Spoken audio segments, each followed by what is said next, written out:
Harga minyak bergerak stabil setelah mencatat penurunan di pekan ketiga beruntun di tengah optimisme meredanya ketegangan dagang antara Amerika Serikat dan China. Presiden Amerika Serikat Donald Trump menyatakan ancaman tarif yang lebih tinggi terhadap China tidak layak diterapkan.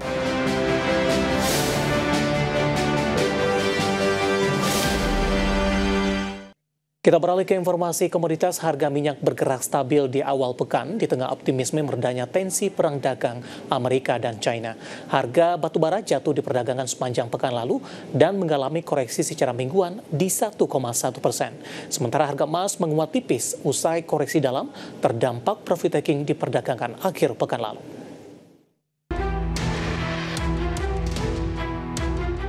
Harga minyak bergerak stabil setelah mencatat penurunan di pekan ketiga beruntun di tengah optimisme meredanya ketegangan dagang antara Amerika Serikat dan China. Presiden Amerika Serikat Donald Trump menyatakan ancaman tarif yang lebih tinggi terhadap China tidak layak diterapkan. Dikutip dari Bloomberg, harga minyak mentah Brent di kisaran $61 Amerika per barrel, sementara WTI Amerika Serikat di atas $57 Amerika per barrel. Meski demikian, Badan Energi Internasional mengatakan harga minyak berjangka masih menghadapi tekanan akibat meningkatnya pasokan hingga akhir tahun ini dan 2026. Harga batubara jatuh di perdagangan akhir pekan lalu dan mengalami koreksi secara mingguan. Dikutip dari Bloomberg, di Jumat pekan lalu, harga batubara di pasar Asia Castle untuk kontrak pengiriman November ditutup di $103,45 Amerika per ton atau anjlok 1,1%. Harga penutupan berada di posisi terendah sejak 19 September. Sepanjang pekan lalu, harga batubara mencatat penurunan 1,05%. Selain pasokan yang berlebih, kesadaran akan kelestarian lingkungan juga menjadi penekan harga batubara karena tergantikan energi baru terbarukan yang lebih ramah lingkungan. Harga emas dunia menguat tipis di awal pekan setelah sempat anjlok tajam 1,8% di Jumat. Penurunan harian terbesar sejak pertengahan Mei dari rekor tertinggi. Pelemahan terjadi akibat meredanya ketegangan dagang antara Amerika Serikat dan China mendorong investor kembali ke aset beresiko. Di Senin pagi, harga emas spot naik 0,4% ke level $4.263,59 Amerika per troy ounce. Meski sempat terkoreksi tajam, emas masih mencatat kinerja mingguan terbaik sejak April setelah sebelumnya menembus rekor di $4.378,69 Amerika per troy ounce. Berbagi sumber, IDX Channel. Dan seperti apa update terkini pergerakan dari harga sejumlah komoditas yang berhasil dihimpun oleh tim redaksi kami sampai dengan sore hari ini waktu Indonesia Barat. Dapat Anda saksikan grafis di layar televisi Anda pemirsa, di mana minyak WTI melemah di 0,72% di level $56,74 Amerika per barrel. Nikel menguat tipis di 0,08% di level $15.122 Amerika per metrik ton. Emas menguat di 0,84% di level $4.248 Amerika per troy ounce. Sementara CPO melemah di 0,11% di level Rp4.528 Malaysia per tonnya.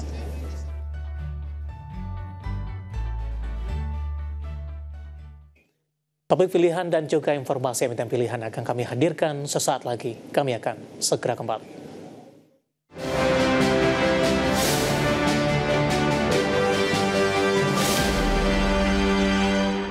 Ke topik pilihan pemirsa, indeks harga saham gabungan atau IHSG rebound signifikan di sesi pertama perdagangan Senin usai ditutup anjlok di perdagangan Jumat pekan lalu. Penguatan signifikan indeks harga saham gabungan ditopang rebound signifikan saham perbankan big cap usai mengalami tekanan dalam di beberapa perdagangan terakhir.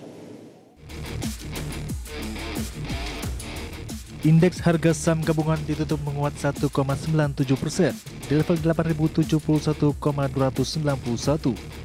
Di penutupan perdagangan sesi pertama Senin awal pekan, pembalikan arah terjadi setelah indeks harga saham gabungan atau IHSG ditutup anjlok 2,57% di level 7.915,65 Jumat pekan lalu. Catatan ini membuat IHSG melemah 4,1% dalam sepekan terakhir. Penguatan IHSG ini disokong mayoritas indeks sektoral. Sektor dengan penguatan terbesar dicetak IDX sektor keuangan melesat 3,66%. IDX sektor energi melaju 1,52%, IDX sektor barang konsumen primer naik 1,45%, IDX sektor perindustrian menguat 1,41%, dan IDX sektor properti dan real estate naik 1,4%. Lonjakan signifikan sektor keuangan di tengah kebangkitan saham perbankan big caps usai melemah dalam di beberapa pekan terakhir. Dikutip dari data RTI hingga penutupan sesi pertama, Senin, saham BBCA ditutup menguat 6,33% di level Rp7.975 per saham dan nyumbang 36,41 indeks poin. Saham BBRI ditutup menguat 6,29% di level Rp3.720 per saham dan berkontribusi 34,05 indeks poin ke IHSG.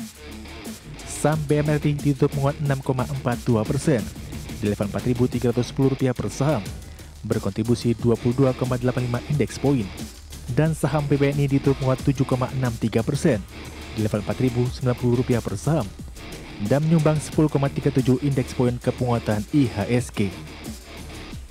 Head of Retail Research MNC Sekuritas, Herditia Wicaksana mengatakan, penguatan saham perbankan di awal pekan ikut mendorong penguatan IHSG.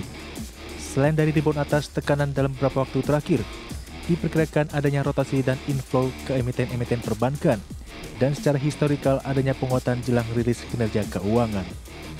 Berbagai sumber untuk IDXjournal.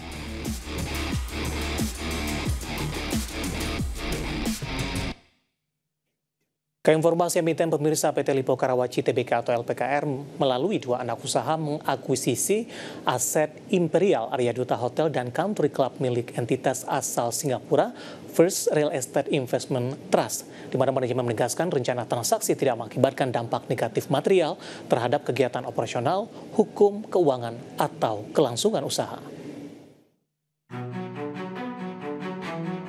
Dikutip dari Keterbukaan Informasi Bursa Efek Indonesia, PT Lippo Karawaci Tbk atau LPKR melalui 2 anak usaha mengakuisisi aset Imperial Arya Duta Hotel dan Country Club milik entitas asal Singapura, First Real Estate Investment Trust.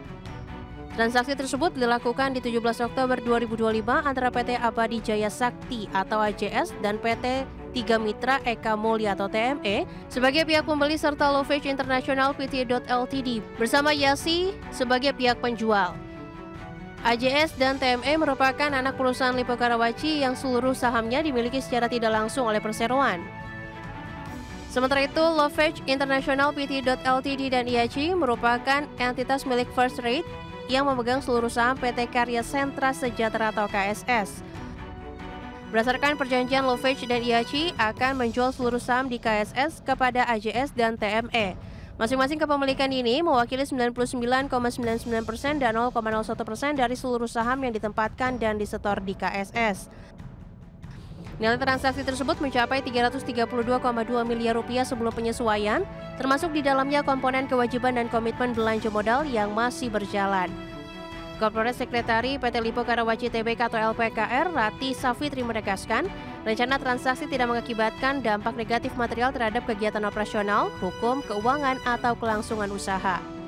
KSS dikenal sebagai pemilik Imperial Arya Duta Hotel dan Country Club, properti yang selama ini menjadi bagian dari portofolio First Rate melalui anak usahanya di Indonesia. First Rate yang terdaftar di Bursa Singapura merupakan healthcare rate yang dikelola First Rate Management Limited. Sementara itu, dalam keterbukaan informasi di Bursa Singapura, Direktur Eksekutif dan CEO First Rate Management Limited, Victor Tan menjelaskan, investasi ini mencerminkan premi 22,2% dibandingkan dengan biaya investasi awal. Berbagai sumber, IDXjournal. Secara teknikal di sepanjang perdagangan hari ini, saham LPKR lebih cenderung mengalami penguatan karena didukung oleh penguatan dari sisi sektoral termasuk juga dari sektor properti di sepanjang perdagangan hari ini. Langsung saja kita ke grafis yang pertama, pergerakan saham LPKR mulai dari pembukaan hingga posisi pembukaan di sesi kedua, dan saya akan update beberapa menit jelang penutupan perdagangan di sesi kedua hari ini. Ditutup di perdagangan akhir pekan lalu di level 88, pada pukul 9 menguat ke 89, 9.15 penguatan terbatas ke 88, namun di 11.40 menguat ke level 94, pembukaan sesi kedua penguatan terbatas ke 92, sementara di pembukaan sesi kedua menguat ke 93. Saat ini di posisi 92 menguat di 4,55%, intraday tertinggi hari ini di 94 dan dibuka flat pada terendahnya ada di 88 maksud kami. Kita beralih ke grafis selanjutnya, pergerakan saham LPKR dalam beberapa bulan terakhir. Di 25 Maret masih diperdagangkan di 74, Juni 85, Juli di 82, 25 Agustus ke 133, September dan Oktober lebih cenderung mengalami pelemahan. Dari sisi valuasi dengan beberapa indikator yang ada pemirsa, kita akan coba lihat dari posisi price to earning ratio-nya ada di kisaran di 23,65 kali, PSR-nya di 0,79 kali, PBV-nya masih di bawah 1 kali di 0,21 kali dan PCFR minus di 3,65 kali. Ya, kombinasi secara fundamental teknikal dan juga dari sisi valuasi dan semoga bisa menjadi salah satu referensi untuk Anda.